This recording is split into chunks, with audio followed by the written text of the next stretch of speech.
You're not just looking at a map of the world here. This is more like a blueprint for an era when brand new machines created this insatiable hunger for resources, leading industrial nations to literally redraw the borders of entire continents. Today, we're going to dig into how that all happened. It's a wild question, isn't it? I mean, how on earth does something like a steam engine connect directly to armies marching across deserts and jungles? Well, that's the puzzle we're going to piece together in this explainer. Okay, so let's get one thing straight right from the get-go. Imperialism, it wasn't just about adventure or planting flags for the fun of it. As you can see, it was driven by a really specific, almost desperate need. Those new factories popping up all over Europe were churning out goods like never before, and they needed fuel, raw materials, to keep those engines running. And this really gets us to the heart of it. The very machines that were seen as the pinnacle of progress in Europe created this huge problem, a desperate need for resources that Europe itself just didn't have. You can almost picture it like a global shopping list. Industrial nations needed oil to keep their machines from grinding to a halt, timber for all the building they were doing, and valuable stuff like gold to pay for the whole operation. These materials weren't luxuries. They were the absolute lifeblood of their entire economic system. Now, this is where things get really fascinating and, frankly, pretty dark. You see how a scientific idea got twisted to justify all this conquest. Charles Darwin, he was talking about natural selection in plants and animals. But then this philosopher, Herbert Spencer, takes that idea and creates something called social Darwinism. He argued that powerful industrialized societies were just naturally fitter and, well, therefore had a right, maybe even a duty, to rule over everyone else. It was a really powerful and really dangerous way to justify what was happening. So, they had their motivation, the need for resources, and they had their justification. The next question was, how do you actually do it? How do you control these new lands? Well, imperial powers came up with a whole range of methods, from a light touch to total takeover. So let's break this down. Think of it like a ladder of control. The most hands-off approach was a sphere of influence, which was basically calling dibs on a region's economy.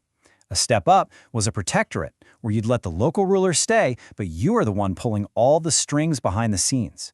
And then, the most direct method, the colony, where the foreign power just moves in and takes over everything, lock, stock, and barrel. So with the why and the how all figured out, the stage was set for a massive global takeover. And this wasn't some slow, gradual thing. We're talking about a few short decades where a handful of industrial nations just went on a frantic tear, carving up huge parts of the world. And wow, this slide just perfectly captures the insane speed of it all in Africa. Look at that timeline. In the 1870s, Europeans are mostly just hanging out on the coast. But then, boom! A decade later, it's an all-out scramble for the inside of the continent.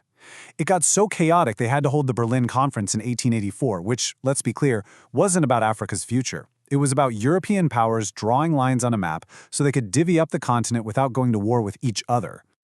Now, over in the Middle East, the strategy was often that protectorate model, keep the local rulers in place as figureheads. It was seen as a cheaper, easier way to keep control. But that control was met with some serious resistance, and not just over land. The real flashpoint was culture. The push by Europeans to spread Christianity into historically Muslim lands became a huge and lasting source of conflict. And one of the key figures in that resistance was a man named Abd al-Wahhab in the area that's now Saudi Arabia. He led this really powerful movement that called for a return to what he saw as pure Islamic principles and a total rejection of foreign Christian influence. And as our source material points out, that sentiment has a very long legacy.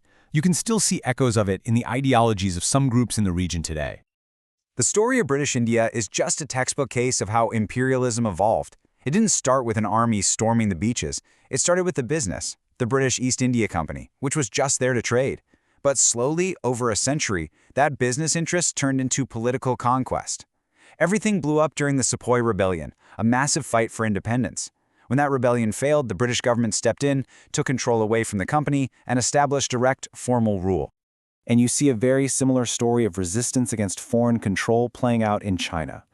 The Boxer Rebellion was this intense, grassroots uprising by peasants who wanted to kick all Westerners out of their country. And here's the crazy part. Even though the rebellion was crushed, it completely weakened the ruling Qing dynasty. It lit a fire for change that led directly to the end of the empire and the birth of the Chinese Republic just a decade later. So, you might be wondering, where was the United States in all of this? Well, for a long time, America was kind of sitting on the sidelines, sticking to a policy of isolationism. But as its own industrial power started to explode, that began to change. Yep, just like in Europe, America's factories got hungry. They needed new markets to sell their goods and new resources to make them.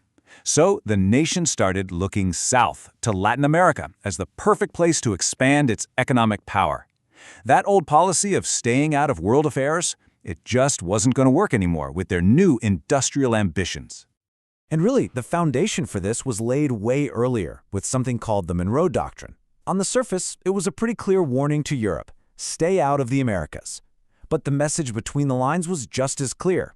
This whole hemisphere was the United States' sphere of influence, and American trade interests here were going to be protected, period. All these tensions finally came to a boil in Cuba, which was still a Spanish colony.